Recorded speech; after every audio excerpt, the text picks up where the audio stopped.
నమస్కారం అండి. నేను Srilatha, chief clinical dietitian, Medicover hospitals, Madhapur.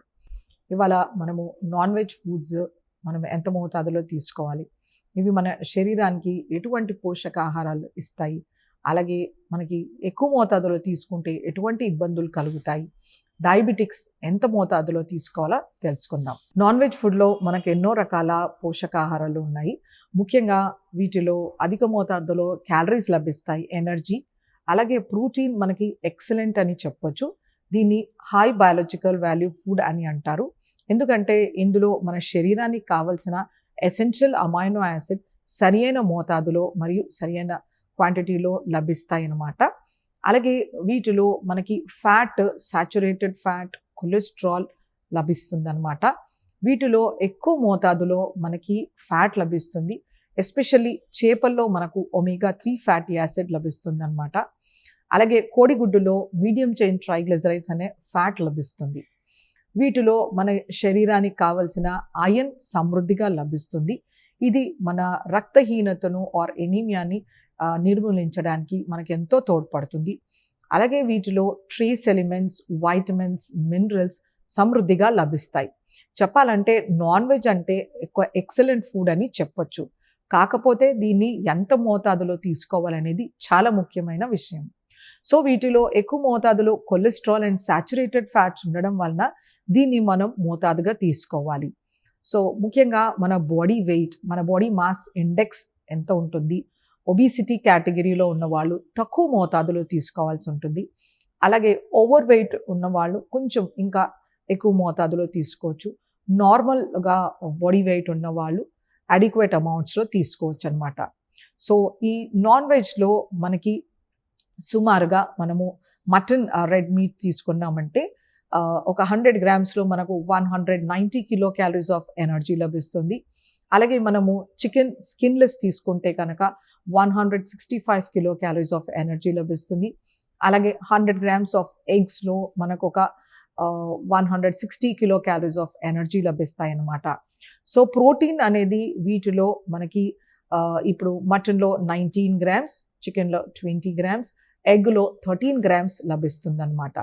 అంటే సుమారుగా ఒక యావరేజ్ ఎగ్ మనకు 80 to 85 kilo calories of energy, అలాగే 6.5 to 7 గ్రామ్స్ ఆఫ్ ప్రోటీన్ లభిస్తుంది.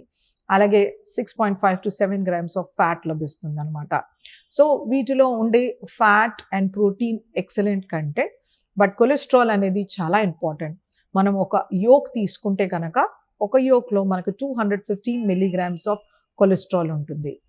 సో మనకి ఆర్గన్ మీట్ అంటే మనము బ్రెయిన్ కానీ, ఇంటెస్టైన్ కానీ, లివర్, వీటిలో కొలెస్ట్రాల్ కంటెంట్ చాలా ఎక్కువ మోతాదులో ఉంటుంది. కాబట్టి ఆర్గన్ మీట్ని డయాబెటిక్స్ అవాయిడ్ చేస్తే చాలా శ్రేష్టం. ముఖ్యంగా మనము ఇంటెస్టైన్లో చాలా అన్హెల్దీ ఫ్యాట్స్ లభిస్తాయి. అలాగే బ్రెయిన్లో కూడా టూ మచ్ ఆఫ్ కొలెస్ట్రాల్, అప్రాక్సిమేట్గా 1000+ మిల్లీగ్రామ్స్ ఆఫ్ కొలెస్ట్రాల్ లభిస్తుంది. కాబట్టి బ్రెయిన్ అనేది అవాయిడ్ చేయాల్సి ఉంటుంది అన్నమాట. అలాగే రెడ్ మీట్ చూస్ చేసుకునేటప్పుడు ఫ్యాట్ లేకుండా తీసుకోవాలి. దీన్ని స్మాల్ క్వాంటిటీలో చాలా యంగ్ మీట్ ఏదైతే ఉంటుందో ఇయర్లింగ్ మీట్ అంటారు. ఇలాంటి లైట్ పింక్ వెరైటీని ఒక 75 గ్రామ్స్ ఫార్ట్నైట్లీ 15 డేస్కి ఒకసారి మనము డయాబెటిక్స్ తీసుకుంటే మంచిది. అలాగే స్కిన్లెస్ చికెన్ ఒక 75 గ్రామ్స్, ఇది వీక్లీ వన్స్ తీసుకోవచ్చు. అలాగే ఫిష్ విచ్ ఇస్ ఎక్సలెంట్ అని చెప్పొచ్చు. దీన్ని ఒక 250 grams once in a week or 300 grams తీసుకోవచ్చు అనమాట. ఆర్ మీరు ఒక 150 గ్రామ్స్ని ట్వైస్ అ వీక్ కూడా తీసుకోవచ్చు. సో ఫిష్లో మనకి కొంతమేరకు క్యాలరీస్ తక్కువగా ఉంటాయి. అలాగే ప్రోటీన్ 14 to 20 గ్రామ్స్ వేరియేషన్ ఉంటుంది మనం చూస్ చేసుకునే ఫిష్ని బట్టి. అలాగే ఇందులో ఉండే ఫ్యాట్ అనేది ఎక్సలెంట్ ఫ్యాట్ అని చెప్పొచ్చు. ముఖ్యంగా మనకి డీప్ వాటర్ ఫిషెస్ ఏవైతే ఉంటాయో ట్యూనా, హెరింగ్, మ్యాక్రల్, సార్డిన్, ట్రాట్, వీటిలో మనకి ఒమేగా 3 ఫ్యాటీ యాసిడ్ కంటెంట్ అనేది చాలా ఎక్కువ మోతాదులో ఉంటుంది. ఇవి cardio protective fatty acids. So డయాబెటిక్స్కి ఎక్కువ మనం కార్డియోవాస్కులర్ రిస్క్ ఫ్యాక్టర్స్ చూస్తుంటాము. సో అందుచేతనే వీళ్ళకు ఒమేగా 3 ఫ్యాటీ యాసిడ్ అనేది which is an anti inflammatory, so excellent super food అని చెప్పొచ్చు అనమాట. ఎగ్స్ వారంలో కనీసం 3 నుంచి 4 తీసుకోవచ్చు. వీటిని బాయిల్డ్ ఫామ్లో తీసుకుంటే చాలా మంచిది. ఆమ్లెట్, బుర్జీ ఇలా చేయడం వలన వీటి క్యాలోరిఫిక్ వాల్యూ అనేది ఇంక్రీజ్ అవుతుంది. సో ఒబీస్గా ఉన్న వాళ్ళు కానీ నార్మల్ వెయిట్ కానీ 3 to 4 ఎగ్స్ తీసుకోవచ్చు. ఎక్కువ మోతాదులో తీసుకోవాల్సి వచ్చినప్పుడు ఎగ్ వైట్స్ తీసుకోవచ్చు. వీటికి రెస్ట్రిక్షన్ అనేది ఉండదు.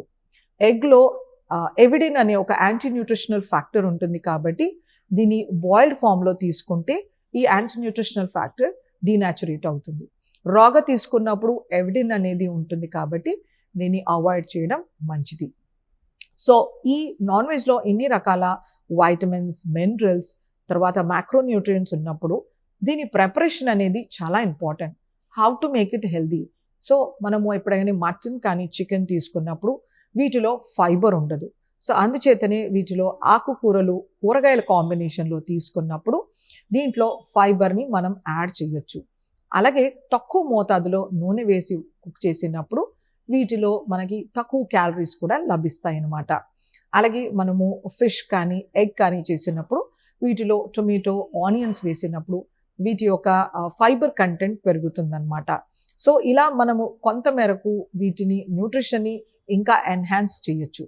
వీటిని మనం కెంటుకీ ఫ్రైడ్ చికెన్ కానీ, బిర్యానీస్, లేకపోతే ఫిల్లెట్స్, కట్లెట్స్, 65s ఇలా చేసినప్పుడు వీటిలో హై ఫ్యాట్ కంటెంట్ పెరిగిపోతుంది అండ్ సాచురేటెడ్ ఫ్యాట్ కంటెంట్ కూడా పెరిగి it becomes very unhealthy for consumption.